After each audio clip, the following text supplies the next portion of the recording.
So today we are talking about BlackRock looking to explore into cryptocurrencies. So first of all, BlackRock is an investment firm. It is not the only investment firm looking at cryptocurrencies because it has drawn a lot of attention in the past. So VCs tend to love ICOs. So we know this because in the first 3 months of 2018, the ICOs have already raised more money from VCs than they did in the entire 2017. So why are VCs so interested in ICOs? So there are a couple of reasons that we thought of. The first one would be the high ROI for investments. So traditionally, investments would be in like stocks, bonds, and gold. And what is roughly the yield on those kind of investments? Well, it really ranges, right? Nowadays, for investment into IPOs are generally tech startup and tech stocks.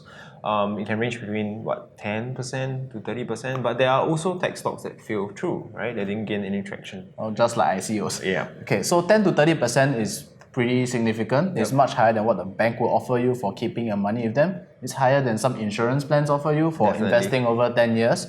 So do you want to make a guess as to what is the ICO investment return?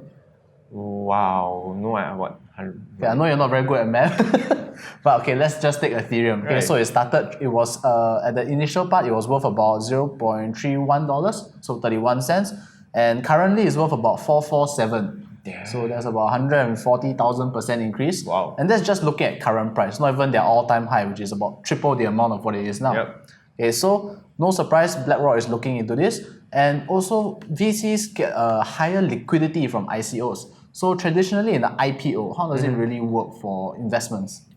You're referring to how... If I invest into a company, how am I going to get my return on investments? Well, in the traditional markets, in a world where we do IPOs, and for VCs to come in or angel investors to come in, there's going to be a few rounds, right? The A round, B rounds. But overall, it's the same logic as the ICO, where you have an opportunity for the main investors to cash out. Right, so perhaps the IPO price are set slightly higher than the price that are being sold to the VCs. Right, so the VCs more or less will tend to earn something, but the difference here is the lockup period. There's definitely going to be a lockup period to prevent all these VCs from dumping heavily.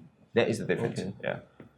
Prevent VCs from dumping heavily. So when the IPO reaches Yep. But that's assuming that the company actually does manage to IPO. Yeah, and that's assuming that the stock itself went up, and right, for them to cash out. Yeah. In comparison, ICOs, okay, they raise money a lot faster. So if I'm not wrong, IPOs take about 3 years, even if you're moving pretty quickly. ICOs can take you maybe 6 months, maybe less, depending on how hardworking the team is. The marketing and everything. And investors, they don't even have to wait out for the full period because traditionally you can get the tokens early, you can get it cheap, and when it hits the exchange, you can sell it off. Yes. Which is how it works for IPOs, just that it's a faster pace.